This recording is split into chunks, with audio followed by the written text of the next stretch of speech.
Hello friends, ఈరోజు మనం Telangana Dasara festival special పాయసం బసవ గర్జనం ఎలా తయారు చేసుకోవాలో చూద్దాము. దానికి కావలసిన పదార్థాలు ఇప్పుడు మనం ఇది తెలంగాణ సైడ్ బాగా ఫేమస్ పాయసం. ఇది మనకి ఎలా తయారు చేసుకోవాలో చూద్దాము. గోధుమ పిండి 1 కప్పు తీసుకొని ఇలా చపాతీ పిండిలాగా కలుపుకోండి. పెసరపప్పుని వాటర్లో నానబెట్టుకొని ఒక అరగంట సేపు నానబెట్టుకోండి.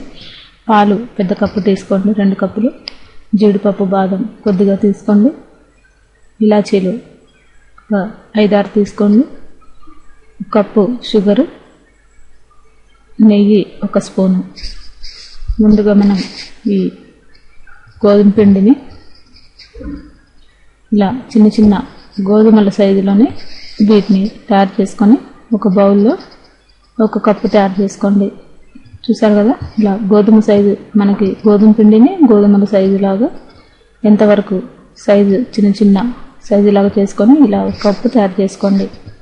ఇప్పుడు మనం వాటర్ని 2 కప్పుల వాటర్ కానీ లేదా 1 కప్పు వాటర్ కానీ మనకి పెసరపప్పు ఉడికేంతగా వాటర్ వేసుకోండి. ఇప్పుడు మనం దీంట్లో గోధుమ పిండితో తయారు చేసుకున్న ఈ మిశ్రమాన్ని వాటర్లో వేసుకోండి. అలాగే పెసరపప్పును కూడా వేసుకొని ఈ పెసరపప్పు మెత్తగా ఉడికేంత వరకు, ఈ వాటర్ అంతా ఇంకిపోయేంత వరకు ఉడికించుకోండి.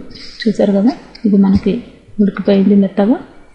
పెసరపప్పు ఉడికిన తర్వాతనే మనం దీంట్లో పాలు వేసుకోవాలి.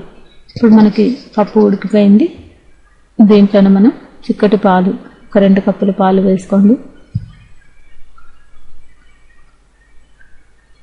ఇది మనకి ఆల్రెడీ గోధుమ పిండితో తయారు చేసిన ఈ చిన్న చిన్న ఉండలు, అవి పెసరపప్పు 2 ఉడికిపోయాయి కాబట్టి ఇప్పుడు పాలు వేసుకొని దాంట్లోనే షుగర్ కూడా వేసుకొని మనం దీన్ని కొద్దిగా 5 నిమిషాల పాటు మరిగించుకోండి.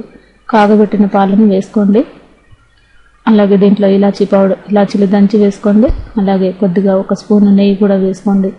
ఇప్పుడు మనం దీన్ని స్టవ్ ఆఫ్ చేసుకొని సపరేట్ బౌల్లోకి తీసుకొని పక్కన పెట్టుకోండి. మనకి ఇది ఆల్మోస్ట్ రెడీ అయినట్టు. ఈ రెసిపీలో చివరగా మనం బాదం పప్పు, జీడిపప్పులు ఇలా అక్కడక్కడగా వేసుకుంటే తినేటప్పుడు క్రిస్పీగా తగులుతూ ఉంటాయి. ఈ రెసిపీని మీరు కూడా ట్రై చేయగలరు.